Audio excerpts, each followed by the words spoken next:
Hoy hablaremos sobre la maravillosa, breve y trágica vida de una de las voces más impresionantes de la historia. Considerada por muchos como la mejor voz femenina de todos los tiempos, lamentablemente, cuando más necesitaba apoyo, su propia familia le dio la espalda. Junto a su hermano, alcanzó fama mundial, pero su vida amorosa fue una verdadera batalla. Falleció en el auge de su juventud en circunstancias misteriosas, pero su legado musical vivirá para siempre. La historia de The Carpenters y la trágica trayectoria de Karen Carpenter. Karen Carpenter nació el 2 de marzo de 1950 en la ciudad de New Haven, Connecticut. Su hermano mayor, Richard, había llegado al mundo 4 años antes, en 1946. Ambos eran hijos de Agnes y Harold, un matrimonio que rara vez mostraba afecto, tanto entre ellos como hacia sus hijos. Sin embargo, era evidente que Richard era el favorito de su madre, algo que Agnes nunca intentó ocultar frente a Karen. El padre de los niños tenía una amplia colección de discos que abarcaba varios estilos, como rock, pop, soul, jazz e incluso música clásica. Esta diversidad musical fue una gran influencia en la vida de los hermanos. Harold, un apasionado de la música, insistía en que sus hijos tuvieran contacto con el arte desde una edad temprana, animándolos a tomar clases y aprender a tocar instrumentos. Richard, desde muy pequeño, mostró un talento y sensibilidad musical excepcionales. Su primer instrumento fue el acordeón, pero pronto se inclinó por el piano, donde realmente se destacó. Karen, por otro lado, disfrutaba escuchar discos antiguos, pero su interés por la música y los instrumentos floreció recién en la adolescencia. Donde quiera que Richard estuviera, Karen lo seguía. Tenían una relación cercana, aunque también discutían y se peleaban, como cualquier par de hermanos. Algo curioso sobre la infancia de Karen es que tenía un talento especial para el béisbol. Cuando jugaba con los amigos del vecindario, frecuentemente la elegían para los equipos antes que a Richard, debido a su gran habilidad, algo que en ocasiones irritaba a su hermano. Cuando esto sucedía, Agnes llegaba a regañar a Karen por hacer que Richard se sintiera mal. No hace falta ser un experto en psicología para imaginar cómo estos episodios afectaron emocionalmente a Karen. A los 16 años, Richard ya era un pianista excepcional. Sus padres estaban convencidos de que tenía un futuro brillante en la música profesional. Decididos a apoyar su sueño, en 1963 la familia se mudó al sur de California, donde la industria musical era más activa. Karen, que no quería dejar a sus amigos atrás, se opuso al cambio, pero los padres estaban decididos a ayudar a Richard a triunfar. En California, Richard comenzó a tocar en clubes nocturnos, muchas veces ocultando su edad para conseguir presentaciones. Karen, por su parte, se unió a la banda de la escuela, en parte para evitar las clases de gimnasia, y fue entonces cuando descubrió su pasión y habilidad para tocar la batería. En 1965, Richard fundó el Richard Carpenter Trio, con Karen en la batería y un amigo de la escuela, Wes Jacobs, en el bajo. Karen quería que su nombre también figurara en el nombre del grupo, pero Richard, tras muchas discusiones, se negó a la idea. El trío comenzó a llamar la atención en la escena musical local interpretando covers de bandas conocidas y también canciones originales, todas compuestas por Richard. En 1966, ganaron un importante concurso de bandas en California, lo que les abrió las puertas a su primer contrato con la prestigiosa discográfica RCA. Sin embargo, la música de los hermanos Carpenter era considerada demasiado suave y con una fuerte influencia del jazz, un estilo que contrastaba con el rock predominante de la época. Debido a esto, la discográfica decidió rescindir el contrato, y el trío terminó separándose.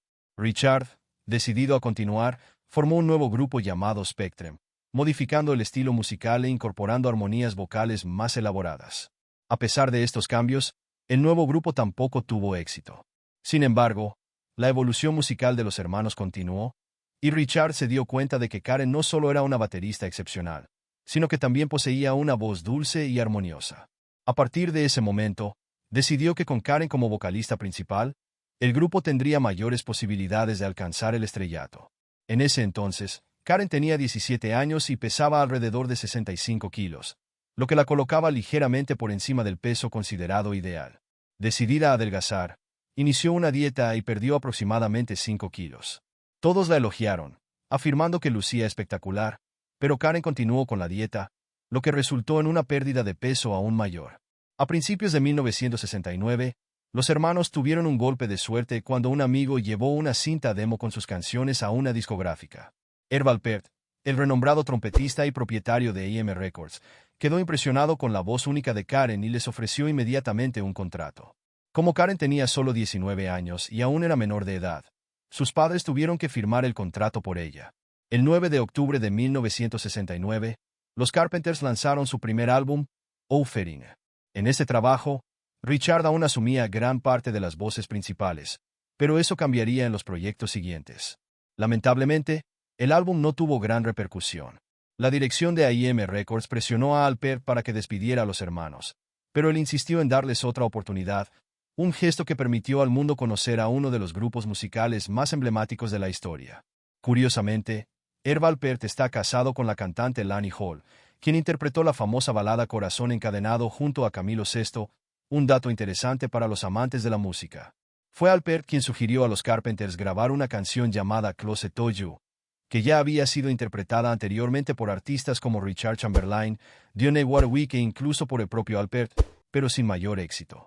A pesar de sus dudas, los hermanos siguieron el consejo y grabaron la canción, destacando únicamente la voz de Karen. Why do birds suddenly appear every time? Lanzada el 14 de mayo de 1970, la canción fue un éxito instantáneo y abrumador. Vendió 3 millones de copias en tan solo 6 meses. El 25 de julio de 1970, Closet to You alcanzó el primer lugar en la lista de la Billboard en Estados Unidos y se posicionó en el sexto lugar de las listas del Reino Unido, convirtiéndose en el primer gran éxito de los Carpenters. A finales de 1970, Richard vio un comercial de televisión sobre bodas y se sintió cautivado por una breve melodía. Inspirado por esos pocos segundos, compuso una canción completa titulada Delon Toby, Closet to You. Lanzada el 21 de agosto de 1970, apenas 3 meses después de su primer éxito, la canción también fue un éxito arrollador. Alcanzó la segunda posición en la lista de la Billboard, solo detrás de Bridge Over Troubled Water de Simon y Garfunkel. Con esta canción, los Carpenters vendieron más de 1 millón de copias y ganaron 2 premios Grammy en 1971. Con solo 2 éxitos, los hermanos lograron fama mundial y se convirtieron en millonarios en tan solo un año. Estos temas se incluyeron en el segundo álbum del dúo, Closet to You, lanzado a finales de agosto de 1970, el cual se agotó rápidamente. En noviembre de ese mismo año, Richard decidió relajarse y fue al cine a ver la película Lovers and Other Strangers. Durante una de las escenas, escuchó una canción interpretada por el grupo Bread y de inmediato vio su potencial. Creía que, adaptándola al estilo de los Carpenters, podría convertirla en el próximo gran éxito del dúo. Y no se equivocaba. Antes de terminar el año, Karen grabó la canción For All We Know, que se lanzó oficialmente el 15 de enero de 1971. Una vez más, el éxito fue rotundo, y la canción alcanzó la tercera posición en la lista de la Billboard, vendiendo millones de copias. El 23 de abril de 1971, los hermanos lanzaron otra canción, Rainy Days and Mondays, que se convirtió en otro éxito al alcanzar el segundo lugar en las listas. Poco después, lanzaron Superstar, que también llegó a la segunda posición en la Billboard. Estas canciones icónicas se incluyeron en el tercer álbum del dúo, titulado Carpenters, lanzado el 14 de mayo de 1971. Como dato curioso, este álbum marcó la primera aparición del famoso logotipo del grupo. Aunque Karen era la estrella del dúo, en la mayoría de los conciertos permanecía detrás de la batería, mientras que Richard y los demás músicos ocupaban la parte frontal del escenario. A principios de 1971, el grupo comenzó a recibir críticas debido a un detalle importante. Karen, quien hasta entonces se presentaba detrás de la batería, era vista solo ocasionalmente al frente del escenario. Bajo presión, Richard accedió finalmente a convertir a Karen en la figura principal durante todas las presentaciones. Este cambio hizo que su presencia comenzara a eclipsar la de Richard. El 19 de junio de 1972, los Carpenters lanzaron la canción Goodbye to Love, que rápidamente se volvió muy popular, alcanzando la séptima posición en la lista de la Billboard. Curiosamente, Richard introdujo una innovación audaz en esta canción al incluir un solo de guitarra rápida, algo poco común en aquella época. Por ello, esta canción es considerada por muchos como la primera gran balada que incorporó elementos que más tarde definirían un género musical. La pista se incluyó en el cuarto álbum del dúo, A Song for You, lanzado el 22 de junio de 1972. Otras canciones de este álbum también se destacaron, como Hurting e H.O.T., que alcanzó la segunda posición en la Billboard, It's Going to Take Some Time, que llegó al puesto número 12, y Top of the World, que alcanzó el 11º lugar. El 1 de agosto de 1972, los Carpenters fueron invitados a la Casa Blanca, donde se reunieron con el presidente Richard Nixon. El dúo se había convertido en un símbolo para la juventud estadounidense, pero detrás del escenario, la realidad era muy distinta. La presión de la fama empezó a pasar factura.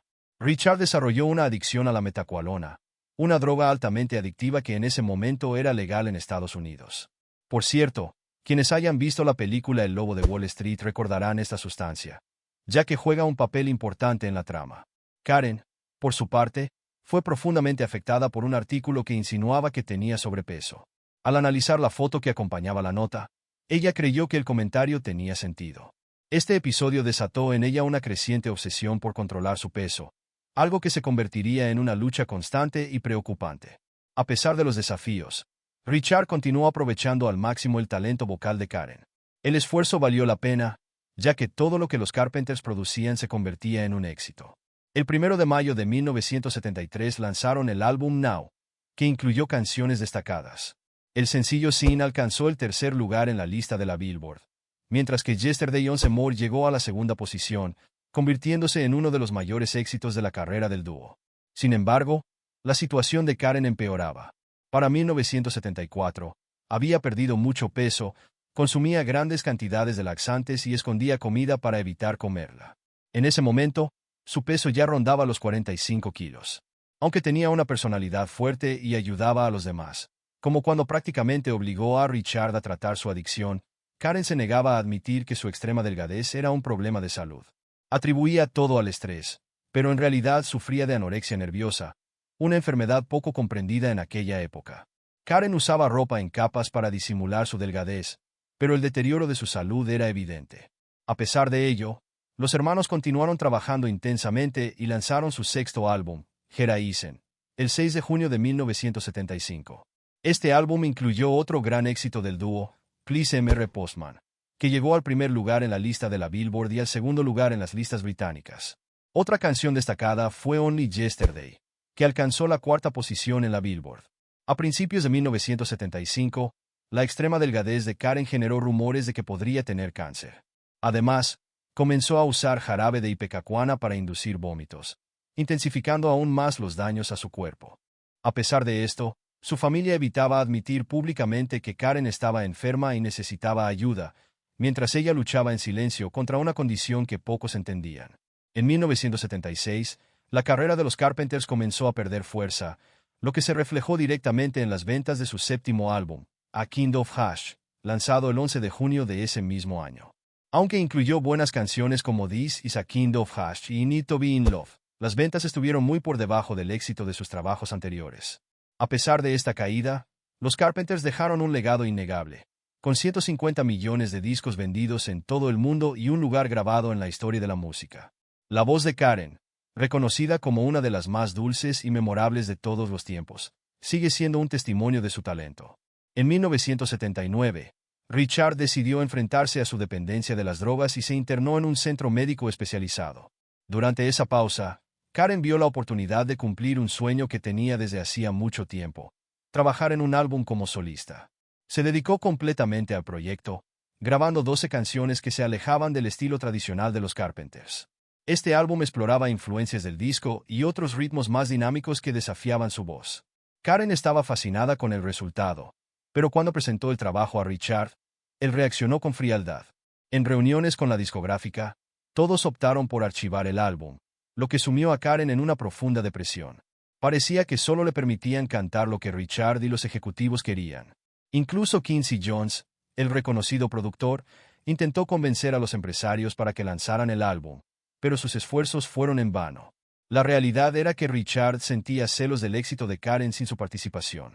El álbum finalmente vio la luz en 1996, 13 años después de la muerte de Karen, cuando Richard autorizó su lanzamiento. Aprovechando la oportunidad para interactuar contigo, escribe en los comentarios: ¿cuál es tu canción favorita de los Carpenters y desde dónde nos estás viendo? Déjanos tu comentario abajo. En el amor, Karen también enfrentó numerosos desafíos. Tuvo relaciones con celebridades como Tony Danza, Steve Martin y Alan Swan, aunque en varias entrevistas afirmó que no creía que el matrimonio fuera compatible con su carrera. Confesó a su amiga Olivia Newton-John que soñaba con tener hijos, una familia y un hogar feliz. Lamentablemente, ese sueño nunca se hizo realidad.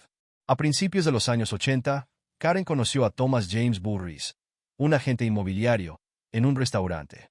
Él la impresionó con su elegancia y carisma. Pero lo que Karen no sabía era que Burris era un oportunista arruinado que buscaba una solución para sus problemas financieros. La fragilidad emocional de Karen y su necesidad de amor la convirtieron en un blanco fácil para este hombre. Burris dejó a su esposa e inició una relación con Karen, pidiéndole matrimonio pocos meses después. Karen aceptó, y la boda se fijó para el 31 de agosto de 1980. A sus 30 años, creyó que había encontrado la oportunidad de cumplir su sueño de tener una familia y hijos. Sin embargo, pocos días antes de la ceremonia, Burris le confesó que se había sometido a una vasectomía y que no podía tener hijos. Devastada, Karen quiso cancelar la boda, pero su madre, indignada, no se lo permitió.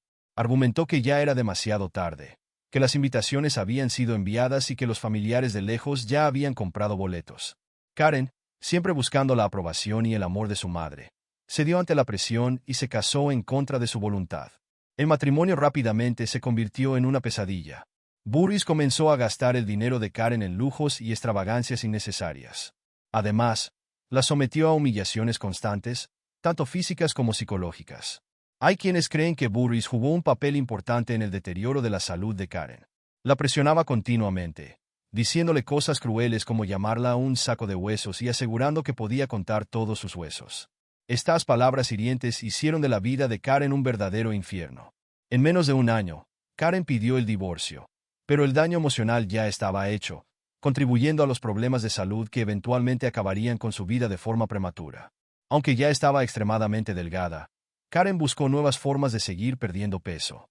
Comenzó a consumir cantidades excesivas de laxantes, tomando entre 80 y 90 pastillas cada noche.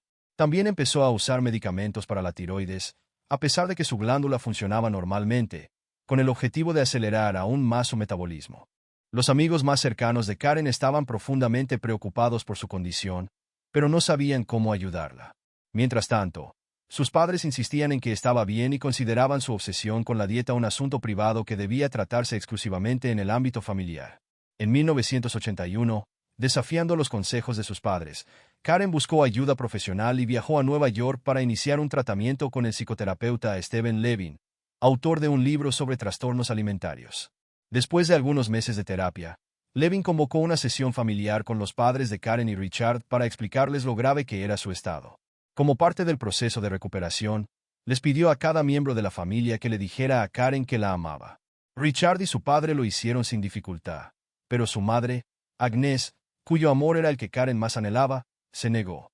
Agnes incluso reprendió al médico por llamarla por su nombre de pila, mostrando su frialdad emocional. El año 1982 fue especialmente difícil para Karen. Estaba emocionalmente devastada, agotada y físicamente deteriorada, con su cuerpo al límite. A mediados del año, un empleado la encontró inconsciente en el suelo y no pudo despertarla. A pesar del susto, Karen logró ser reanimada, pero la preocupación por su salud seguía creciendo. Solo unos meses después de ese incidente, el 4 de febrero de 1983, su madre, Agnes, escuchó un ruido fuerte y entró en la habitación de Karen, encontrándola tirada en el suelo, sin vida. Karen tenía solo 32 años.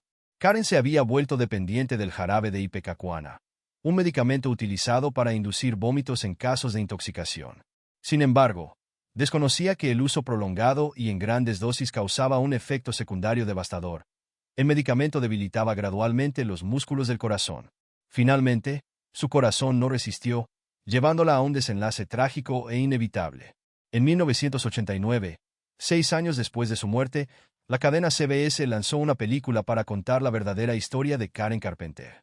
Sin embargo, Richard y Agnes se negaron a permitir la inclusión de varias escenas que abordaban el deseo desesperado de Karen por el afecto materno, así como otras que exponían conflictos internos de la familia. Por esta razón, muchas escenas fueron reescritas o completamente eliminadas. En la escena final de la película, que muestra el último día de Karen, el personaje de Agnes mira con ternura a su hija desde las escaleras y dice: «Karen, te amo». La joven sonríe y responde: «Yo también te amo, mamá. Buenas noches». Lamentablemente, Esta conversación fue creada únicamente para conmover al público. En la vida real, Karen nunca escuchó esas palabras que tanto deseaba de su madre, haciendo que su historia fuera aún más triste y conmovedora. Eso es todo, amigos. Esta fue la vida de la talentosa pero desafortunada Karen Carpenter. Cuéntanos en los comentarios. ¿Qué opinas de este capítulo tan triste en la historia de la música? No olvides que en este canal tenemos muchos otros videos que pueden interesarte. Nos vemos pronto. Aquí tenemos contenido todos los días.